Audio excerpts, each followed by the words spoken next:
Hey everybody, welcome back to the Center Lane, a political discussion for those of us in the middle, the people that want to get some consensus from our lawmakers. I'm going to talk first up today about Biden, Joe Biden, our president. Should he drop out? I like Biden. I think Biden, is a very wise person, but numbers don't lie. Age is consistent. We're all going around the sun at the same rate of speed. Each one lap is a year, and he's got another year coming up. He's going to be 81 next week. All right, 82 when he's sworn in, if and when he runs and wins. That's not a given anymore. I don't like, polls can be whatever, but at the end of the day, it's when you got a consensus of consistent polls saying that Trump is pretty much has a really, really, really good chance of beating Biden. I think it's time to do something about that. I think that Biden, is a smart person. I think that, if you could keep him away from the cameras, and I certainly wouldn't want to see him debating Trump. I think that would be a disaster. Even though he has a much better grip on what's going on in the world than Trump, Trump's just going to make him look foolish and old. And, 75% of the people right now that have been polled don't want him to run because he's too old. I mean, it's just a shame, really. But he's a good man. I think he's a good person. I think he tries to find consensus. He really does. But at the end of the day, I don't think he can beat Trump. I'm getting more and more fearful of that. So the thing about Trump is, it's funny. I was watching Bill Maher a little while ago, and he made a comment that's really true. He's like, Trump, for all his shortcomings, he has a persona that doesn't seem to change. It's ageless, really. Like he used the band Kiss as an example. Those guys in Kiss are 70 years old and above, but they put that makeup on, that wig on, go up and play on the stage. It's 1970 all over again. I mean, they're ageless in that regard. And Trump has a lot of that. He's got the orange hair. He's got the same look. He still has the same, with the hands and the mannerisms and all the stuff he, alludes to. Half the time doesn't make any sense, quite frankly. But you know what? He has something there. He's got that it. And Biden just doesn't. Not anymore. I mean, he's just getting older, and that's a shame. So what do we do?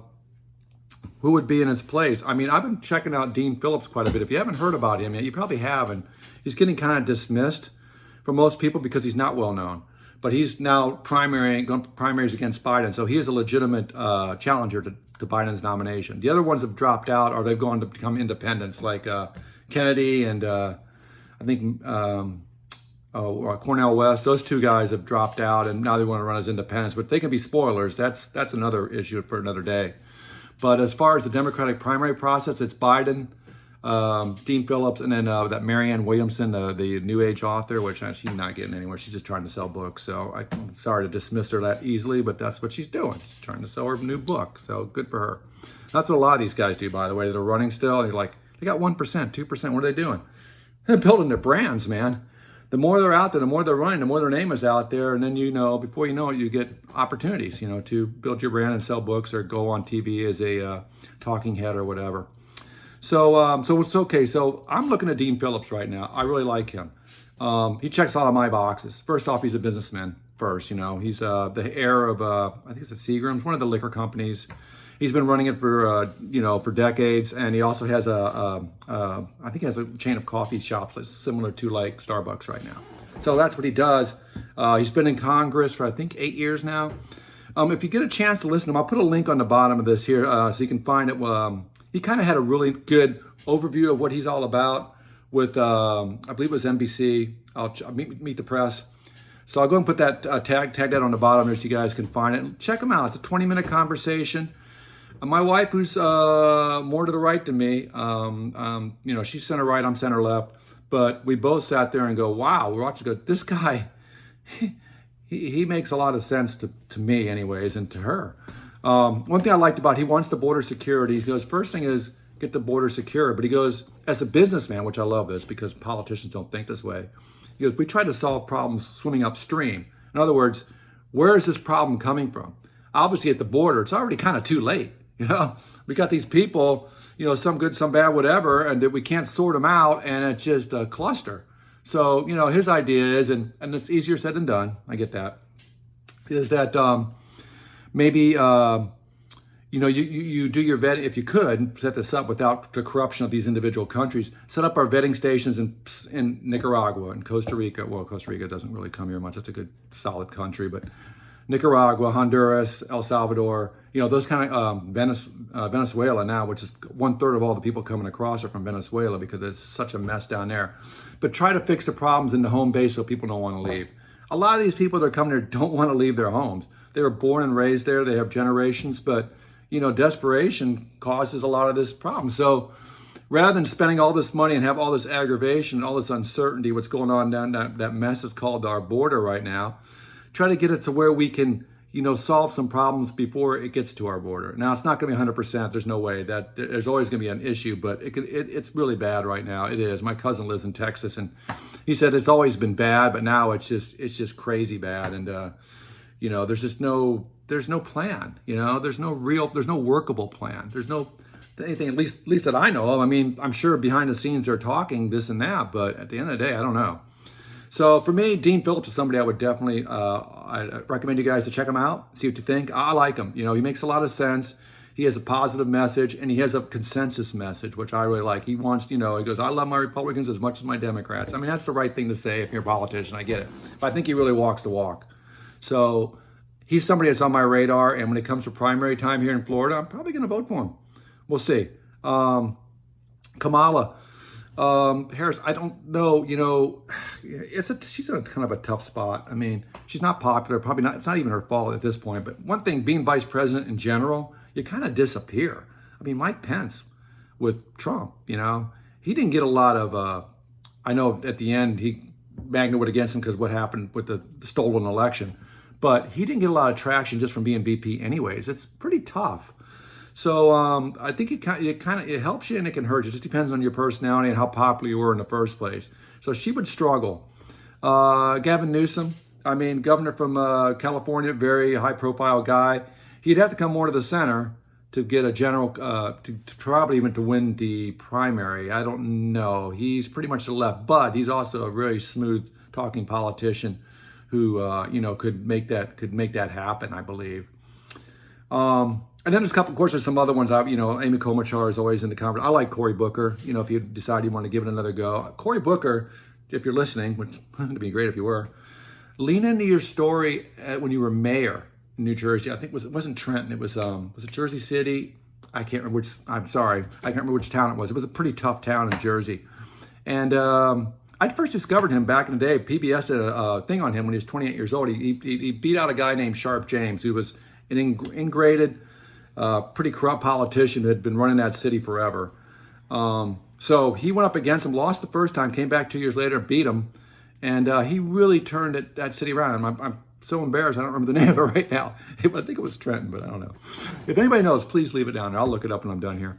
But anyways, you should lean more into that story rather than the Senate experience, because I think people that were mayors, governors, that have actually run something, I think they have more of a story to tell and more experience to share. Whereas if you're in the Senate, Tommy Tuberville's in the Senate. Look what he's doing. He's not letting people he's not letting the military bring people on that they need because in the higher ranks because of abortion. It's like, what? Come on, man. You got a problem with that. That's fine.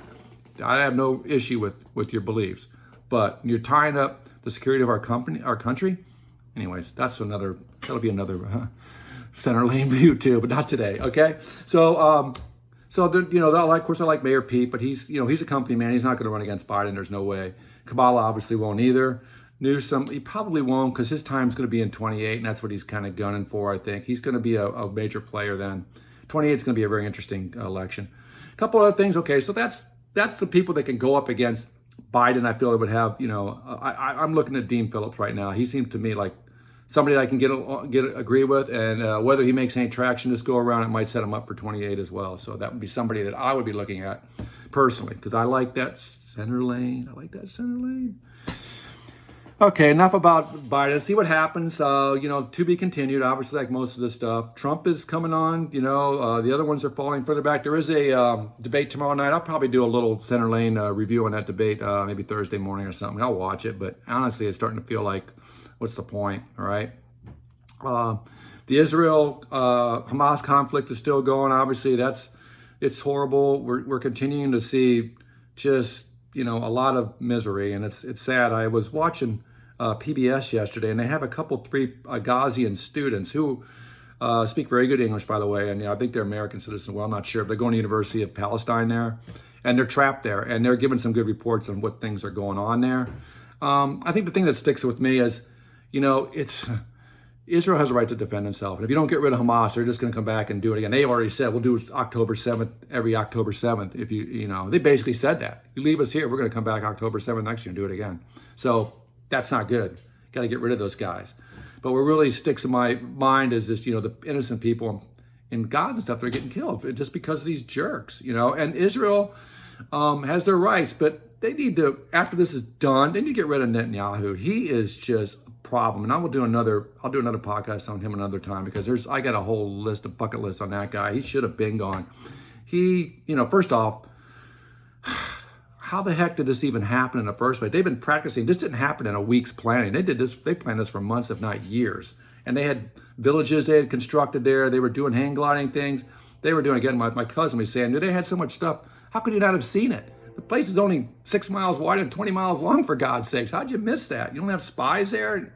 I mean, this thing was planned. They took out every security camera on that fence line on what's I guess would be the northern border, all at one time. Some of it was like slingshots and stuff. It's crazy. But they totally had this thing, well planned out. So it's it's an unfortunate situation. Let's just hope they can get, I thought I saw one plan where they're talking about getting a UN peacekeeping force in there. That could be something, although, boy, that's going to be a tough job if you're in that peacekeeping force, because there's going to be a lot of people there that, terrorists will try to blow that whole thing up. Even if it's just a handful of them, they can cause a lot of damage, as we know. Saw something good just for you Devo fans out there. Their 50th anniversary, and was it Mothersburg? Mark Mothersburg, I think his name is.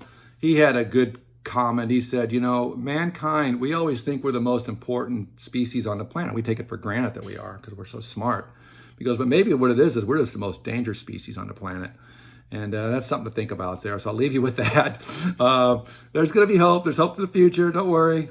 Everybody smile. Let's go. All right. Hey, thanks very much for checking in, and I will talk to you soon.